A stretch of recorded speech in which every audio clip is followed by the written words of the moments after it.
ಹಿಂದೂ ಸಂಪ್ರದಾಯದಲ್ಲಿ ಮದುವೆಯಾದಂತಹ ಪ್ರತಿ ಮಹಿಳೆಯರಿಗೆ ಮಾಂಗಲ್ಯ ಎನ್ನುವುದು ಬಹಳ ಅಮೂಲ್ಯವಾದ ಆಭರಣವಾಗಿರುತ್ತದೆ. ಶುಭಲಗ್ನ ಮುಹೂರ್ತದಲ್ಲಿ ಗುರುಹಿರಿಯರ ಸಮ್ಮುಖದಲ್ಲಿ ಅವರ ಆಶೀರ್ವಾದ ಪಡೆದು ಪವಿತ್ರ ಅರಿಶಿನ ದಾರದಲ್ಲಿ ಕಟ್ಟಿರುವ ತಾಳಿಯನ್ನು ಗಂಡು ಹೆಣ್ಣಿಗೆ ಕಟ್ಟಿದರೆ ಹಿಂದೂ ಸಂಪ್ರದಾಯದಲ್ಲಿ ದಂಪತಿಗಳು ಎಂದು ಅರ್ಥ. ಮಂಗಳಸೂತ್ರ ಎಂದರೆ ಕರಿಮಣಿ, ಹವಳ, ತಾಳಿಯ ಜೋಡಣೆ. ಪತಿಯ ದೀರ್ಘಾಯುಷ್ಯಕ್ಕಾಗಿ ಪತ್ನಿ ಇದನ್ನು ಪ್ರತಿಕ್ಷಣ ಧರಿಸಬೇಕು. ಆದರೆ ಕಾಲ ಬದಲಾದಂತೆ ಮಂಗಳಸೂತ್ರದ ವಿನ್ಯಾಸಗಳು ಧರಿಸುವ ಬಗೆಯೂ ಬದಲಾಗಿದೆ. ಆದರೆ ಮಾಂಗಲ್ಯಕ್ಕೆ ಇರುವ ದೈವಿಕ ಮಹತ್ವ ಮಾತ್ರ ಬದಲಾಗಿಲ್ಲ. ಇಂತಹ ಮಾಂಗಲ್ಯದ ವಿಷಯದಲ್ಲಿ ಸ್ತ್ರೀಯರು ತಪ್ಪುಗಳನ್ನು ಮಾಡುವುದರಿಂದ ಗಂಡ ಹೆಂಡತಿಯ ಮಧ್ಯೆ ಕಲಹಗಳು ಉಂಟಾಗುತ್ತವೆ, ಬಾಂಧವ್ಯ ಹಳಸುತ್ತದೆ. ಮುತ್ತೈದೆಯರು ಪದೇ ಪದೇ ಮಾಂಗಲ್ಯ ಮುಟ್ಟಬಾರದು ಅಥವಾ ತೆಗೆಯಬಾರದು. ಇದಕ್ಕೆ ಜ್ಯೋತಿಷ್ಯ ಕಾರಣಗಳು ಏನು ಎಂದು ತಿಳಿಯೋಣ ಬನ್ನಿ. ಮಾಂಗಲ್ಯ ಎಂದರೆ ಇದು ಸೌಭಾಗ್ಯದ ಶಕ್ತಿ. ಜ್ಯೋತಿಷ್ಯ ಶಾಸ್ತ್ರದ ಪ್ರಕಾರ ಮಾಂಗಲ್ಯದಲ್ಲಿ ಮಂಗಳಗ್ರಹ ಶಿವಶಕ್ತಿ ತತ್ವ ವಾಸಿಸುತ್ತದೆ ಎಂದು ನಂಬಿಕೆ. ಪದೇ ಪದೇ ಮುಟ್ಟುವುದು ಅಥವಾ ತೆಗೆಯುವುದರಿಂದ ಸೌಭಾಗ್ಯದ ಶಕ್ತಿ ಅಸ್ಥಿರವಾಗುತ್ತದೆ ಎಂದು ಹೇಳುತ್ತಾರೆ. ಮಂಗಳ ದೋಷ ಸಕ್ರಿಯವಾಗಬಹುದು. ಅಂದರೆ ಮಾಂಗಲ್ಯ ಮಂಗಳಗ್ರಹದ ಪ್ರತೀಕ, ಆದ್ದರಿಂದ ಮಂಗಳ ದೋಷ ಉಂಟಾಗಬಹುದು. ಅನಗತ್ಯವಾಗಿ ಪದೇ ಪದೇ ತೆಗೆಯುವುದರಿಂದ ಮಂಗಳ ದೋಷ ಉಂಟಾಗಿ ಗಂಡ ಹೆಂಡತಿ ನಡುವೆ ಕಲಹ, ಶಾಂತಿ ಕೊರತೆ ಎನ್ನುವ ಪರಿಣಾಮಗಳು ಬರುತ್ತವೆ ಎಂದು ಜ್ಯೋತಿಷ್ಯ ಹೇಳುತ್ತದೆ. ನಕಾರಾತ್ಮಕ ದೃಷ್ಟಿ ಅಂದರೆ ಕಣ್ಣು ಬೀಳುವ ದೋಷ. ಅಂದರೆ ಮಾಂಗಲ್ಯ ಹೊರಗಡೆ ತೋರಿಸಿಕೊಂಡು ಓಡಾಡುವುದು, ಪದೇ ಪದೇ ಕೈಯಲ್ಲಿ ಹಿಡಿದು ಆಡಿಸುವುದು, ಈ ರೀತಿ ಮಾಡುವುದರಿಂದ ದುಷ್ಟ ದೃಷ್ಟಿ ಬೀಳುವ ಸಾಧ್ಯತೆ ಹೆಚ್ಚುತ್ತದೆ ಎನ್ನುವ ನಂಬಿಕೆ.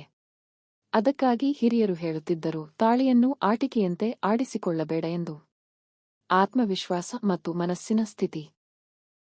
ಜ್ಯೋತಿಷ್ಯದಲ್ಲಿ ಹೇಳುವಂತೆ ಮುತ್ತೈದೆಯಾದವಳು ತನ್ನ ಸೌಭಾಗ್ಯದ ಚಿಹ್ನೆಯನ್ನು ಪದೇ ಪದೇ ತೆಗೆಯುವುದರಿಂದ ಮನಸ್ಸಿನಲ್ಲಿ ಅಶಾಂತಿ, ಭಯ, ಅನಿಶ್ಚಿತತೆ ಹುಟ್ಟಬಹುದು. ಇದು ಮನೆಯ ವಾತಾವರಣವನ್ನು ಕೂಡ ಕೆಡಿಸಬಹುದು. ಆದ್ದರಿಂದ ಪದೇ ಪದೇ ತಾಳಿಯನ್ನು ತೆಗೆಯಬೇಡಿ. ಯಾವಾಗ ತೆಗೆಯಬಹುದು ಎಂದರೆ ಶಾಸ್ತ್ರಾನುಸಾರವಾಗಿ ಈ ಸಂದರ್ಭಗಳಲ್ಲಿ ತೆಗೆಯಬಹುದು ಎಂದು ಹೇಳುತ್ತಾರೆ. ಸ್ನಾನ ಮಾಡುವಾಗ, ವೈದ್ಯಕೀಯ ಕಾರಣಕ್ಕೆ, ವಿಶೇಷ ಪೂಜೆ ಅಥವಾ ವ್ರತದಲ್ಲಿ ಅದು ಸೂಚಿಸಿದರೆ ಮಾತ್ರ, ಆದರೆ ಅವಶ್ಯಕತೆ ಇಲ್ಲದೆ ಪದೇ ಪದೇ ತೆಗೆಯುವುದು ಒಳ್ಳೆಯದಲ್ಲ ಎಂದು ಹೇಳುತ್ತಾರೆ. ಹಿರಿಯರು ಸರಳ ಮಾತಿನಲ್ಲಿ ಮಾಂಗಲ್ಯವನ್ನು ಗೌರವದಿಂದ ಧರಿಸಬೇಕು, ಅದನ್ನು ಆಟದ ವಸ್ತುವಾಗಿ ಉಪಯೋಗಿಸಬಾರದು ಎಂದು ಹೇಳುತ್ತಾರೆ. ತಾಳಿಯನ್ನು ಏಕೆ ತೆಗೆಯಬಾರದು ಗೊತ್ತಾ?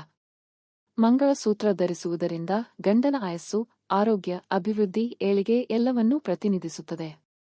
ಯಾವುದೇ ಕಾರಣಕ್ಕೂ ಮದುವೆಯಾದ ಮಹಿಳೆ ಇನ್ನೊಬ್ಬರ ಮಂಗಳಸೂತ್ರವನ್ನು ಕೇಳಿ ಧರಿಸಬಾರದು. ತಮ್ಮ ಮಂಗಳಸೂತ್ರವನ್ನು ಇನ್ನೊಬ್ಬರಿಗೆ ಕೊಡಬಾರದು.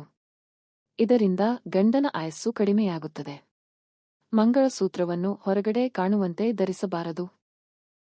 ಬೆಳಿಗ್ಗೆ ಎದ್ದ ತಕ್ಷಣ ತಾಳಿಸರ ಬೆನ್ನಿಗೆ ಇದ್ದರೂ ಸರಿಪಡಿಸದೇ ಇರುವ ಹೆಂಗಸರು ಮನೆಗೆ ದರಿದ್ರವನ್ನು ತರುತ್ತಾರೆ ಎನ್ನುತ್ತಾರೆ ನಮ್ಮ ಹಿರಿಯರು. ಹೆಣ್ಣು ಮಕ್ಕಳು ಯಾವಾಗ ಬೇಕಾದರೂ ಕತ್ತಿನಿಂದ ತಾಳಿಯನ್ನು ಬಿಚ್ಚಿಡುವ ತಪ್ಪನ್ನು ಮಾಡಬಾರದು. ಶುಕ್ರವಾರ ಮತ್ತು ಮಂಗಳವಾರ ತುಂಬಾ ವಿಶೇಷವಾದ ದಿನಗಳು. ಆ ದಿನಗಳಲ್ಲಿ ಮುತ್ತೈದೆಯರು ಮಾಂಗಲ್ಯವನ್ನು ಬಿಚ್ಚಿಡುವ ತಪ್ಪನ್ನು ಮಾಡಲೇಬಾರದು. ನೆನಪಿಡಿ, ಸ್ನಾನ ಮಾಡುವಾಗ ತಾಳಿಸರ ಬಿಚ್ಚಿಟ್ಟು ಸ್ನಾನ ಮಾಡುವ ಹೆಂಗಸರೇ ಎಚ್ಚ. ತುಂಬಾ ಅನಿವಾರ್ಯವಿದ್ದರೆ ತಾಳಿಸರ ತೆಗೆದು ಸ್ವಚ್ಛಗೊಳಿಸಿ, ಹೊತ್ತು ಗೊತ್ತಿಲ್ಲದೆ ತಾಳಿಸರವನ್ನು ತೆಗೆಯಬೇಡಿ.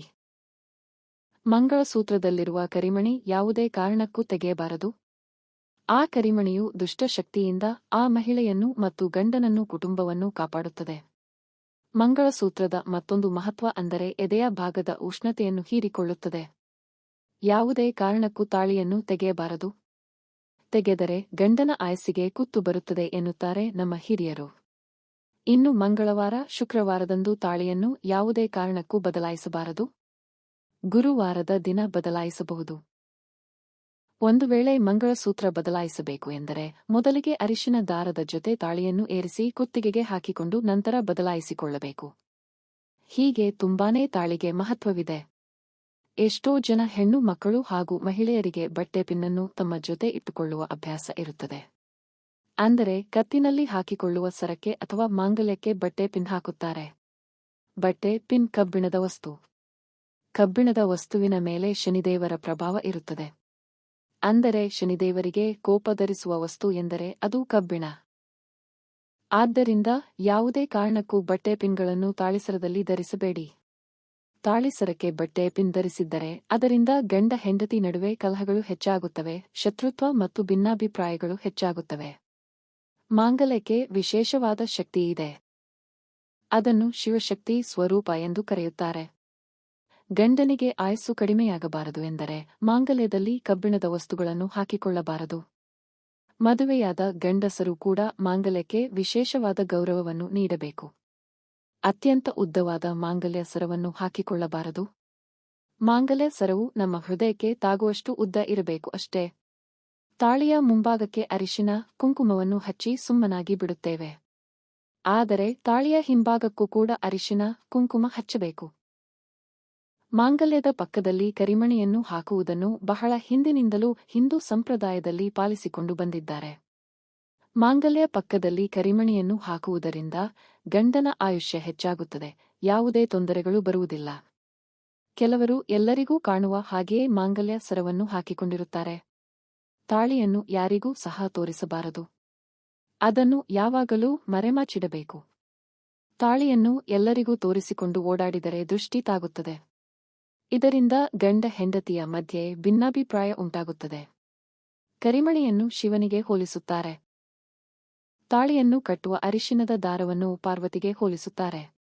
ಇವೆರಡನ್ನೂ ಜೊತೆಯಾಗಿ ಹಾಕುವುದರಿಂದ ಶಿವ ಪಾರ್ವತಿ ಇಬ್ಬರ ಆಶೀರ್ವಾದ ಇರುತ್ತದೆ. ಜೊತೆಗೆ ಅವರ ವೈವಾಹಿಕ ಜೀವನವು ಶಿವ ಪಾರ್ವತಿಯರಂತೆ ಇರಲಿ ಎಂಬ ಉದ್ದೇಶದಿಂದ ಮಾಂಗಲ್ಯದಲ್ಲಿ ಕರಿಮಣಿ ಹಾಕಬೇಕೆಂದು ಹೇಳುತ್ತಾರೆ. ಕಪ್ಪು ಕರಿಮಣಿಗಳು ಶನಿ ಗ್ರಹದ ಸಂಕೇತವಾಗಿದೆ. ತಾಳಿಯಲ್ಲಿರುವ ಚಿನ್ನ ಗುರುತತ್ವವನ್ನು ಹೊಂದಿದೆ. ಶನಿ ಮತ್ತು ಗುರುವಿನ ಪರಸ್ಪರ ಕ್ರಿಯೆಯು ಸಂತೋಷ ದಾಂಪತ್ಯ ಜೀವನವನ್ನು ಸೂಚಿಸುತ್ತದೆ. ಕೆಲವರು ತಾಳಿಯ ಪಕ್ಕದಲ್ಲಿ ಕರಿಮಣಿಯನ್ನು ಹಾಕಿಕೊಂಡರೆ ಕಷ್ಟಗಳು ಹೆಚ್ಚಾಗುತ್ತವೆ ಎಂದು ಹೇಳುತ್ತಾರೆ. ಆದರೆ ಸತ್ಯವೇನೆಂದರೆ ತಾಳಿಯ ಪಕ್ಕದಲ್ಲಿ ಕರಿಮಣಿಯನ್ನು ಹಾಕಿಕೊಳ್ಳಲೇಬೇಕು. ಮಂಗಳಸೂತ್ರವನ್ನು ಧರಿಸುವುದರಿಂದ ರೋಗ ನಿರೋಧಕ ಶಕ್ತಿ ಹೆಚ್ಚಾಗುತ್ತದೆ. ದೇಹದಲ್ಲಿ ರಕ್ತದ ಹರಿವನ್ನು ನಿಯಂತ್ರಿಸುತ್ತದೆ. ರಕ್ತದೊತ್ತಡವನ್ನು ನಿಯಂತ್ರಿಸುತ್ತದೆ. ಮಹಿಳೆಯರ ದೇಹದ ಎದೆಯ ಭಾಗದಲ್ಲಿರುವ ಉಷ್ಣತೆಯನ್ನು ಹೀರಿಕೊಳ್ಳುತ್ತದೆ. ಸ್ನೇಹಿತರೆ, ಈ ಮಾಹಿತಿ ನಿಮಗೆ ಸರಿ ಅನಿಸಿದರೆ ದಯವಿಟ್ಟು ಲೈಕ್ ಮಾಡೋದನ್ನು ಖಂಡಿತ ಮರಿಬೇಡಿ. ಇನ್ನು 10 ಜನರಿಗೆ ಶೇರ್ ಮಾಡಿ. ಇನ್ನೂ ಹೆಚ್ಚಿನ ವಿಡಿಯೋಗಳಿಗಾಗಿ ನಮ್ಮ ಚಾನೆಲ್ ಅನ್ನು ಸಬ್ಸ್ಕ್ರೈಬ್ ಮಾಡಿಕೊಳ್ಳಿ. ಕೇಳಿದ್ದಕ್ಕಾಗಿ ಧನ್ಯವಾದಗಳು.